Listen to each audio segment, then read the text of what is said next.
Yo les gars, aujourd'hui on se retrouve sur une Atlantique Naya Micro 25. Donc on se retrouve pour faire l'échangeur à plaque. C'est moi qui suis venu diagnostiquer pour savoir si vous avez un échangeur à plaque à l'intérieur, enfin pour savoir s'il est défaillant, eau chaude, eau froide.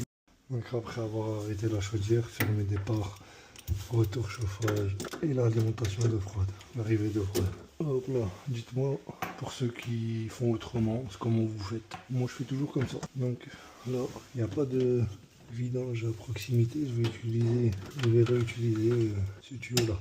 Je vous reprends. Donc la vidange elle est là-bas au fond en noir. Ici, la vidange est placée, c'est en train de vider. On est toujours à un bar. Je lui laisse se vidanger tout doucement. On peut vérifier que l'eau froide chaudière est coupée. L'échangeur il est tout au fond. Donc il est maintenu par deux vis, une à droite et une à gauche. Donc une fois les deux vis retirées et que la chaudière s'est vidée, vous pouvez retirer l'échangeur à plaque. Ça va, il y a un détrompeur, la flèche vers le haut. Donc l'entrée eau froide, vous voyez, est sortie eau chaude. Pareil pour le chauffage, puisqu'un échangeur à plaque, sur 20 plaques, 4 plaques comme celui-ci, on a la moitié, donc 12 pour le chauffage, donc une sur deux, et 12 autres pour l'eau chaude sanitaire, donc une sur deux. Vous comprenez, donc et pour s'entartrer et se boucher, s'embouer. Donc on va procéder à la mise en place du nouveau. Donc toujours remplacer les joints. Faites pas de chichi, vous l'avez démonté, tant qu'à faire.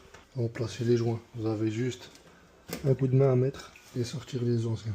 Donc là, j'enlève tous les joints et je vous reprends une fois que j'ai placé l'ancien. Donc j'ai sorti la pâte sanitaire.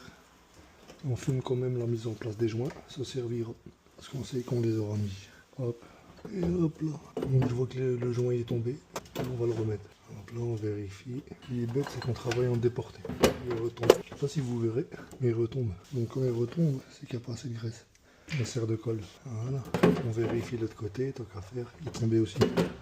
Oui, heureusement que j'ai vérifié. Donc vous blindez en graisse et vous le reposez. Après pas trop faire d'un coup. Il retombe. Bon, je vous reprends quand je l'ai replacé bien et je suis sûr de moi.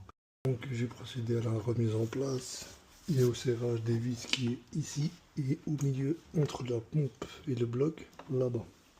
Donc pour la remise en route, on va y aller tout doucement. Et déjà, on va mettre le condensat, fermer la vidange. J'ai pas la clé, je sais. Mais le tournevis plat il va aussi bien. Donc on peut laisser le chaude ouverte et rouvrir tout doucement en procédant à la vérification.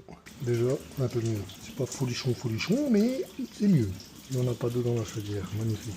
Ensuite, moi ce que je fais, c'est que j'équilibre un petit peu. Rien du tout, il n'y a pas de pression. Hop. Et on va faire un cycle de purge et c'est bon. Et voilà. Donc si vous avez des questions, si vous avez des remarques pertinentes, n'hésitez pas. C'est un plaisir.